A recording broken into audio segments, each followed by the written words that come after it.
the best of the week on Relevant Radio. Think you know the Catholic faith? Get ready to know it on a whole new level. Elevate your Lent this year in just a few minutes each day with Father Rocky's Lenten lessons on the sacraments, delivered to your inbox every day of Lent.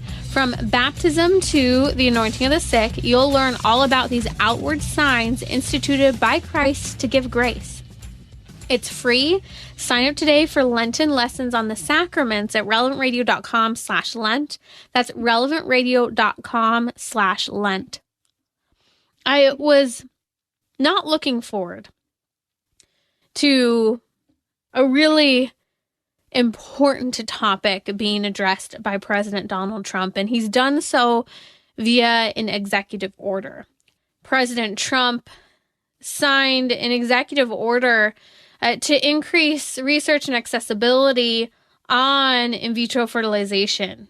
It's just bad for women, bad for babies, bad for couples. I'll chronicle that a little bit more in a moment, but I want to start by sharing a story.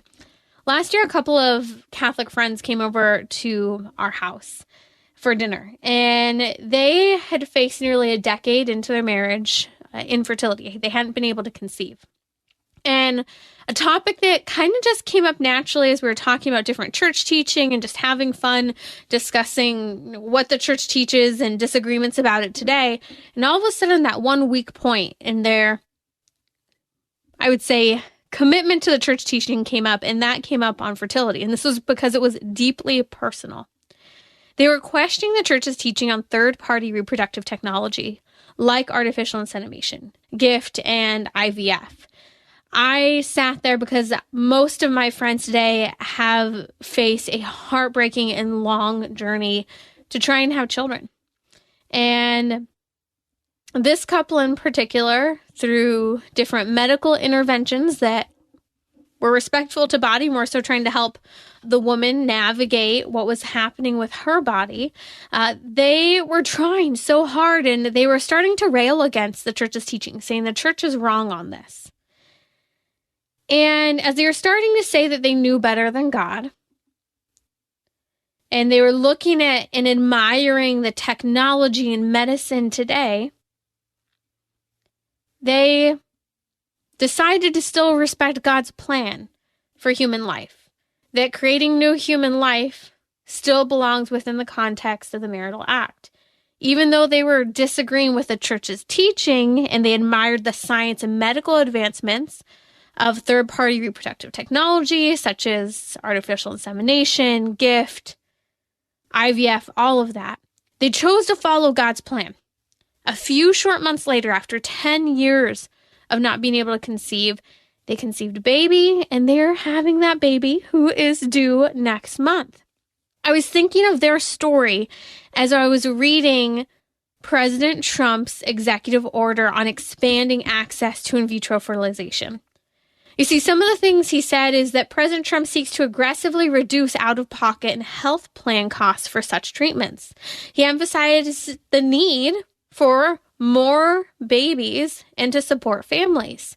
The end game is good here. We do want more babies, and we do want to support families, and we do want to help couples who are facing infertility.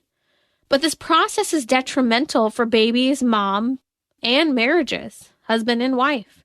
You see, just one example is research out of Scandinavia, where we see socialized medicine throughout Europe. They have more data on the impact of IVF.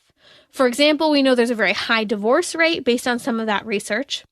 It shows 12 years after the attempted IVF, whether it was successful or failed, 1 in 3 women are no longer with the spouse or partner whom they tried to conceive a baby with. That was regardless of whether or not they had a baby or not. Which, by the way, success rate for IVF is extremely low. So low that there's not even a 1 in 10 chance of actually giving birth to a live baby when you start IVF. On average, it takes 2 to 3 rounds of IVF to see success, and the live birth rate is only at 3 to 7%. In other words, in best chances, only 7 out of every 100 babies who are created through IVF actually live. But the data shows it's much more bleak than that, as low as 3 out of every 100. That means that 93 out of 100 of all babies who are created via in vitro fertilization die in the process. What does that mean? Well, one, we're trying to bring new life into the world outside of the context of the marital act. So life is destroyed in the process of what is truly a science experiment. It is. Look at the success rate. In addition to that, we're working with a woman whose womb is struggling, whose body is struggling to conceive and carry to term. And we're trying to force that woman's body to create and carry new human life. So more children die in the process. Additionally, you have, during the IVF process, what is called selective reduction. Selective reduction is abortion. Well, this baby's genetic makeup doesn't look as strong as you would like, or as strong as some of the others. Or you have 3 embryos that have developed and you only wanted 1. We start to have abortion, eugenics, designer babies become part of the conversation, which, by the way, is often part of the conversation long before if you're using an egg or sperm donor or even a surrogate. I've seen people picking who the surrogate will be, picking who the egg donor will be or who the sperm donor will be, all trying to make up the best genetic output, the perfect designer human being. We're not God, but we sure are trying to do so. Now, IVF on average costs between $12,000 and $25,000 per round. On average, the Heritage Foundation points to this as data as recent as last year, that it takes usually on average 2 to 3 rounds is what people do. So they're spending the upwards of $75,000 on the low range, $36,000. People are going into debt to do this. Not to mention the fact that people are single who are also going through the IVF process. You just need a surrogate if you're a man, a homosexual couple, and if you're a single female, well, you just need the sperm. So then again, we're creating new life with the intentional signing away of any relationship to the father of that child before that life has even begun. You see, President Trump's executive order claims that IVF provides hope for couples longing for a child.